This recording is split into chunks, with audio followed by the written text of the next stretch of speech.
It was untamed, a time of restlessness and endless frontiers. And these were the men, brave souls who risked everything, their very lives, to make it across the rugged West. It wasn't for fame or fortune, not for war or a new start in life. No, these men rode into the history books to deliver the mail. All that for just $5 a week.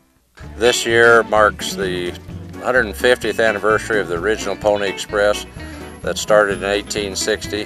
The Pony Express is part of our American history. Even though it was very short-lived, it only lasted for 18 months, from April of 1860 to October of 1861. The mail ran through 8 states, and it was a way to move the mail faster because they wanted to get mail faster from the east to the west.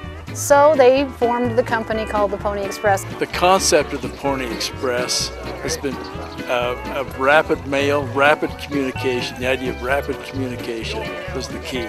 Today, we may be used to instant messaging, Twitter, and email. Everything instantaneous and at the touch of a button. But in the days of 1860, a good horse was about as fast as there was. For the Pony Express, that was fast enough. With fresh horses waiting at every one of the 184 stops along the way, a rider could make the trip from Missouri to San Francisco in under 10 days. When Lincoln was elected president, they made it in 7, just to spread the news. When you think about it, it's amazing the changes that have taken place in the last century and a half. Even more amazing is the impact that the Pony Express has on our modern world, right down to these reenactments that go on every year. The anniversary has acted as a reminder of those riders and a link to a history we all know at least a little about.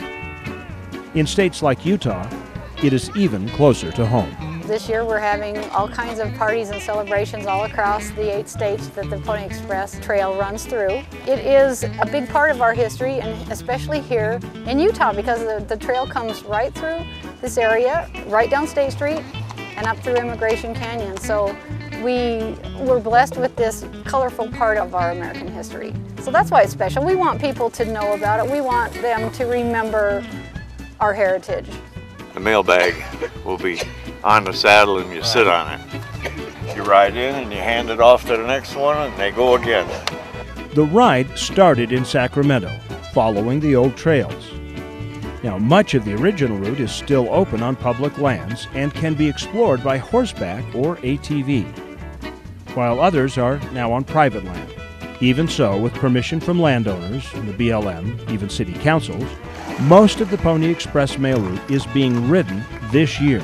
The terminus to this great American journey will be good old St. Joe, Missouri, where the riders originally set off for their long and perilous trek. The Pony Express may have been short-lived, but its impact still echoes 150 years later through this celebration, through the reenactments, and through the hearts of these riders who today pay tribute to the young men who helped bridge East and West and forge the future of a young nation.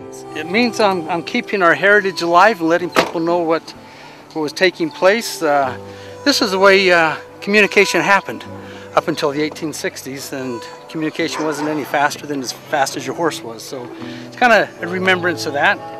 Other part is just downright fun. It's just a riot to do it. So, from a way station along the Pony Express Trail, I'm Chad Booth.